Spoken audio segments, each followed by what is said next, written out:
조갑제 TV 시청자 여러분 안녕하십니까?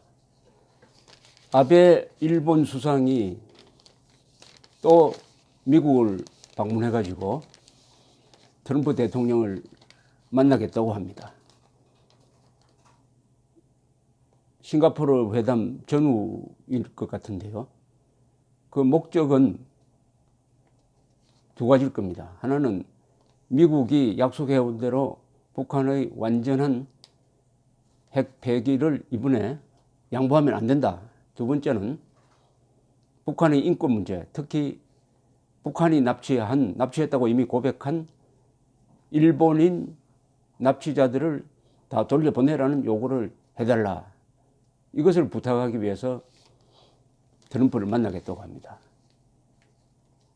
대한민국 대통령은 김정은을 만나서 인권 문제 꺼내지 않았습니다. 어떤 합의에도 반영되지 않았어요. 그리고 한국이, 일본이 꼭 필요로 한 완벽한 검증 가능하고 돌이킬 수 없는 핵 폐기를 해달라는 이야기를 김정은한테 했다는 증거가 없습니다. 또 그것을 지지한다는 이야기를 하지도 않고 있어요. 그러니까 지금 이 순간에는 아베 수상이 문재인 대통령보다 한국인, 일본인까지 다 포함합니다만 한국인의 안전을 더 챙기는 사람이 되어버렸습니다. 1년의 과정에서 가장 큰 미스터리는 문재인 대통령이 김정은을 상대로 또 트럼프 대통령을 상대로 한국인의 안전이 위협받는 합의가 나와서는 안 된다는 이야기를 하지 않는다는 사실입니다. 그러니까 지금 애국단체 성명서대로 어떻게 문재인 대통령은 대한민국 대통령인데 8천만 민족의 원수인 김정은의 안전을 8천만 또는 5천만 국민의 안전보다 더 소중하게 생각하느냐 하는 의문이 들지 않을 수 없습니다. 문재인 대통령이 지금 김정은, 트럼프 두 사람한테 똑같이 요구해야 될 것은 긴급한 순서로 이야기하면은 북한 인권 문제는 반드시 이야기해야 될 것이지만은 지금 핵 문제를 논의하는 과정에서 반드시 이야기해야 될 것은 두 사람 사이에 한국인의 생존, 안전과 관계되는 한미동맹 문제, 주한미군 그리고 해구산 정책 등을 포함합니다만 한미동맹 문제를 절대로 의논해서는 안 된다 하는 쐐기를 박아야 됩니다. 김정은, 트럼프 두 사람에게. 그런데 그런 말을 했다는 증거가 없습니다. 오히려 북한이 핵 포기를 하면은 한미동맹에 손을 대겠다. 주한미군 철수도 가능하다는 신호를 계속 보내고 있습니다. 이것은 김정은의 안전을 위해서 대한민국 국민의 안전을 희생시키는 거죠. 독재자 한 사람의 행복을 위해서 5천만 국민을 희생시키는 겁니다.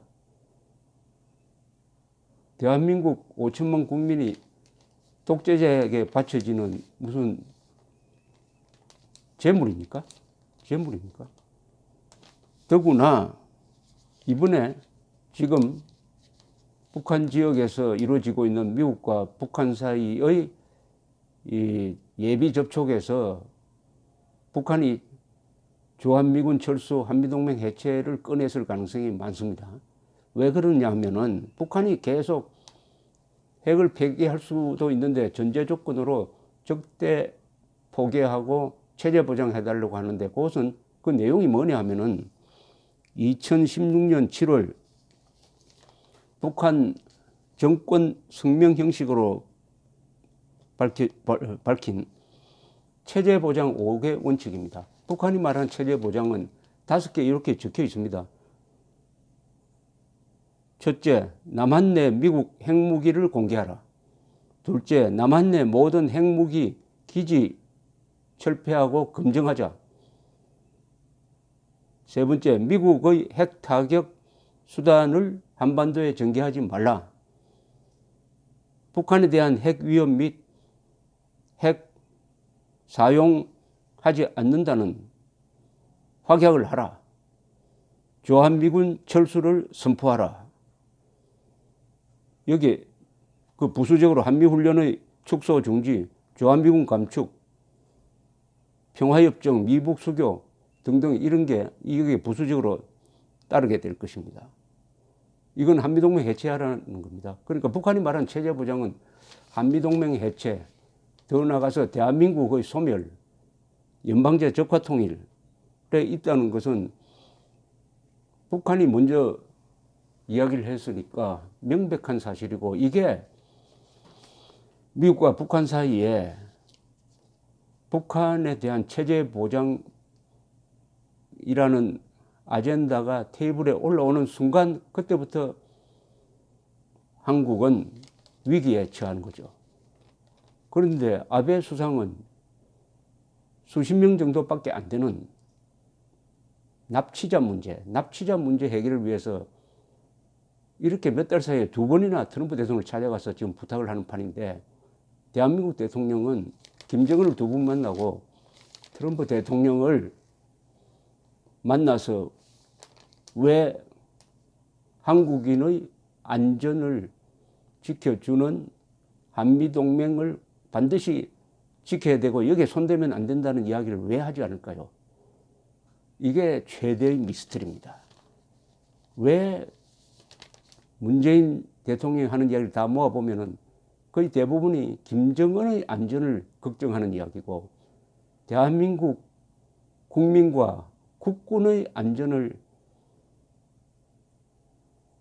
이야기하지 않는 정도가 아니라 대한민국과 국군의 안전에 결정적 장애가 되는 약속을 4.27 판문점 선언에 집어넣고 대한민국의 정통성과 정체성을 무너뜨리는데 국가 기관을 총동원해가지고 전면적 공세를 대한민국의 국채를 향해서 하고 있다.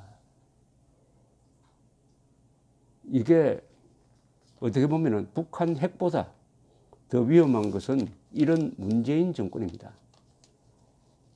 북한 핵과 그 북한 핵에 순응하는 문재인 정권이 서로 결합이 되어버리면은 대한민국의 존립, 국민들의 생명, 재산, 자유도 위태롭다는 위기감을 느끼는 한국인들이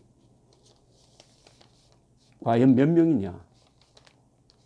김정은에 대한 호감을 가지고 있다는 사람이 1%만 돼도 그런 사람은 도덕성이 없다. 피하 식별 기능이 마비되었다. 이렇게 해가지고 재교육 대상으로 삼아야 되는데 그런 사람이 70% 내지 80%나 된다.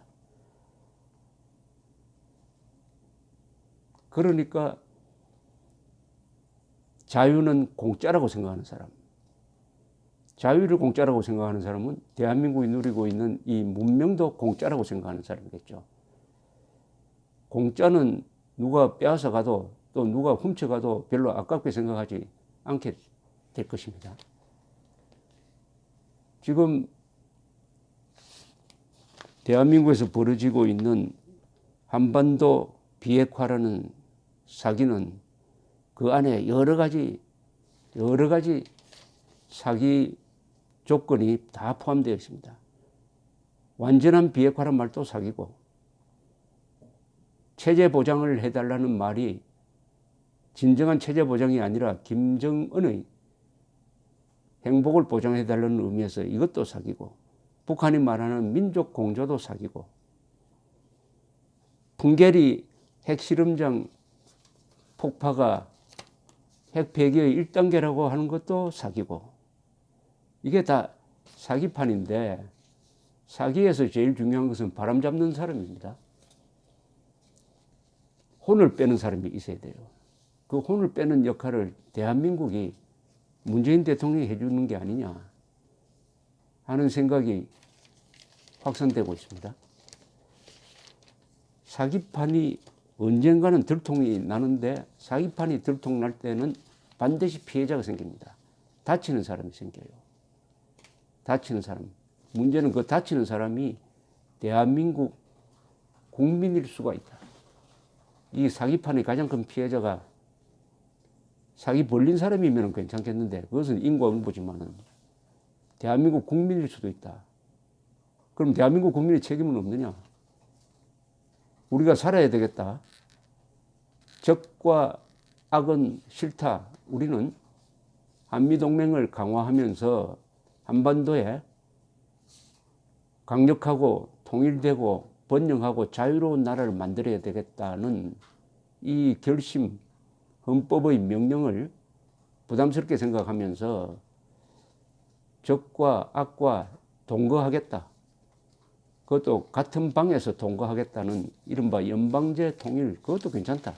이렇게 생각하는 사람이 많아지고 그런 뜻이 선거를 통해서 확인이 된다면은 그것은 공식적으로 대한민국이 자살을 선택했다는 증명이 될 것이라고 생각합니다. 감사합니다.